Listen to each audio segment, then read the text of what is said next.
भिडिअनि गान खनगिरि राजु जारा स्वर्गियारि बिथांनिनो आगोमा नोंथांमोनखौ आंनि इउटुब चेनेलाव सिगाङावनो बरायग्रोबाय। आसा खालामो नोंथांमोना गासिबो मोजाङै दङ। जुदि नोंथांमोना आंनि चेनेलाव गोदानै फैदोंब्ला अननानै चेनेलखौ साबस्क्राइब खालामबानो जाबाय, लोगोसे बेल आइकनखौ प्रेस खालामबानो जाबाय, जाहाथे आं जिखुनु टाइमाव भिडिअ हगारा मानो नोंथांमोननि थाब सहैयो।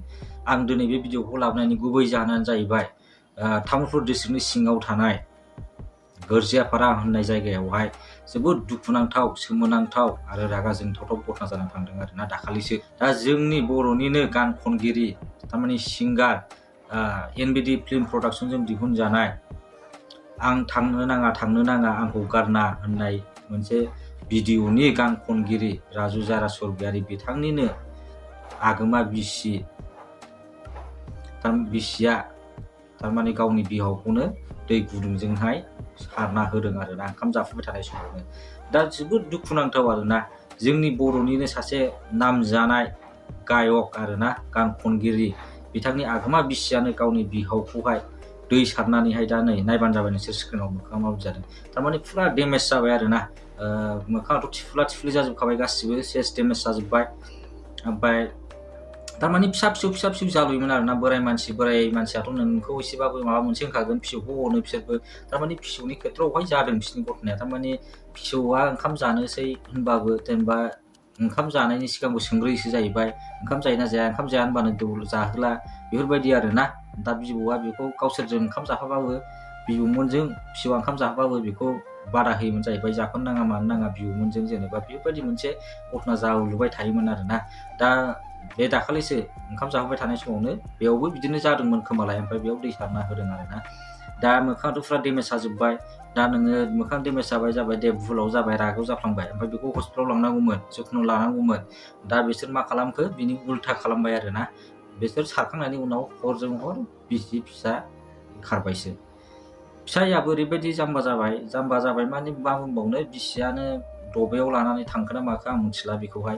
गाव खारफालाङाखैबो जानो हागौ, दबाफ्राव सोना लांदोंबो जानो हागौ फिसायखौहाय।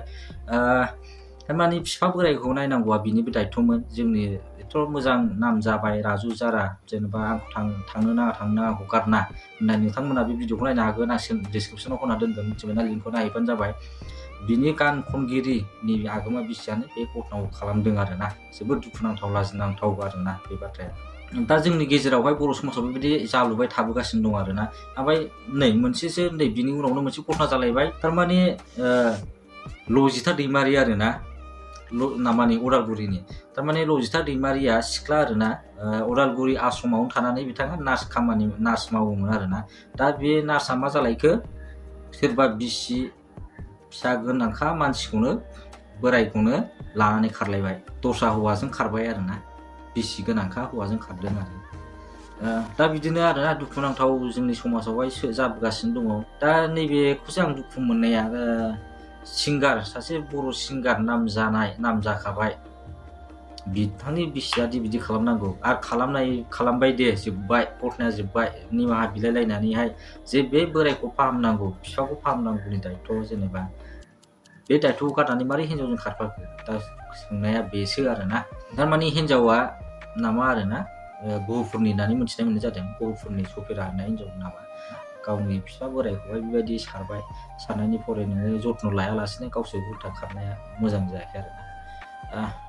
दिनैनि भिडिअआ एसेनोसै, बांद्राय गोबाव खालामला, ओमफ्राय बेबायदिनिफ्राय जानगाराव था आरोना।